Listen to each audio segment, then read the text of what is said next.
melawai.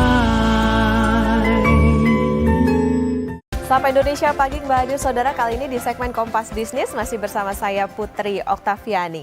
2025 saudara adalah tahun fiskal pertama secara penuh Presiden Prabowo Subianto. Banyak sekali program-program yang menjadi janji kampanye. Tetapi juga banyak kejutan-kejutan yang diberikan. Refocusing anggaran untuk program makan bergizi gratis, kemudian modal Danantara, lalu diskon tarif listrik sampai 50%, diskon tarif pesawat. Nah, sebelumnya juga pernah menaikkan gaji hakim. Terbaru saudara, pembagian THR dan tunjangan kinerja sampai 100%. Banyak sekali ya kebaikan hati yang diberikan Presiden Prabowo Subianto. Pertanyaannya, mampukah APBN kita mengakomodir niat baik ini? Kita ke data selanjutnya. Kenyataannya saudara, mimpi atau cita-cita besar Presiden harus menghadapi kekurangan uang. Tulang punggung yang membiayai banyak kebutuhan negara sedang kesulitan.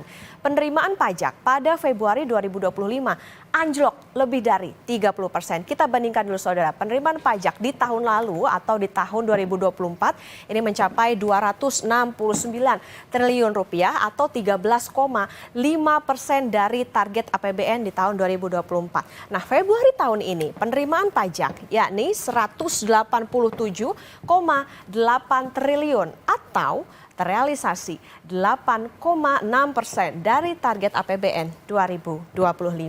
Pencapaian pajak awal tahun ini sudah anjlok 30,19% dibandingkan dengan tahun lalu. Nah, apa dampak pajak yang anjlok? Kita ke data selanjutnya.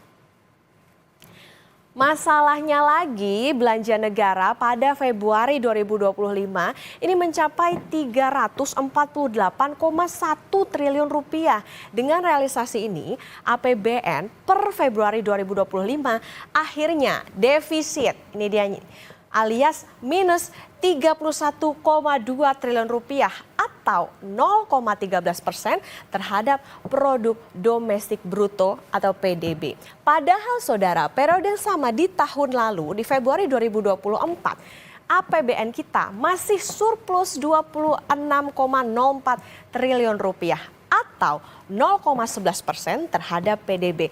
Ini saudara adalah defisit fiskal pertama sejak tahun 2021. Apakah defisit yang lebar ini kalau penerimaan pajak yang anjlok ini jadi sinyal bahwa ekonomi sedang tidak baik-baik saja? Apakah jadi sinyal juga bahwa negara akan menarik utang lebih besar dari proyeksi? Kita ke data selanjutnya. Nah, yang pasti saudara, setelah tidak membuka APBN kita di Januari, Sri Mulyani sama sekali tidak menyinggung permasalahan Kortex yang dikeluhkan secara luas. Masalah yang terjadi, kata Sri Mulyani, adalah karena masalah global yang menekan harga komoditas. Dalam paparan kinerja APBN kemarin, saudara, Menkyu juga menyoroti deflasi beruntun yang terjadi di awal tahun 2025. Menkyu Sri Mulyani bilang, deflasi itu merupakan hasil desain pemerintah seperti diskon tarif listrik dan bukan pertanda krisis. Kebijakan pemerintah menurunkan administered price.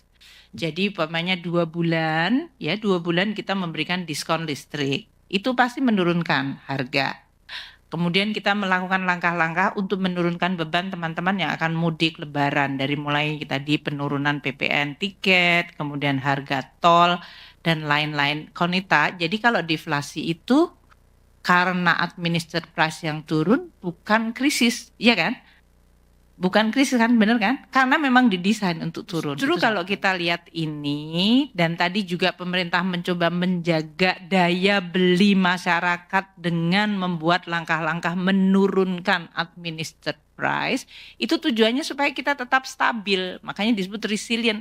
Makanya kalau tadi saya sebutkan di dalam growth-nya, konsumsi rumah tangga masih tumbuh 4,96, itu adalah growth ya, tahun sampai akhir tahun, dan Januari Februari deflasi karena berbagai langkah tadi, harga pangan turun, kemudian beberapa diskon listrik, itu menunjukkan krisis nggak, Konita? Enggak kan ya? Itu upaya ya.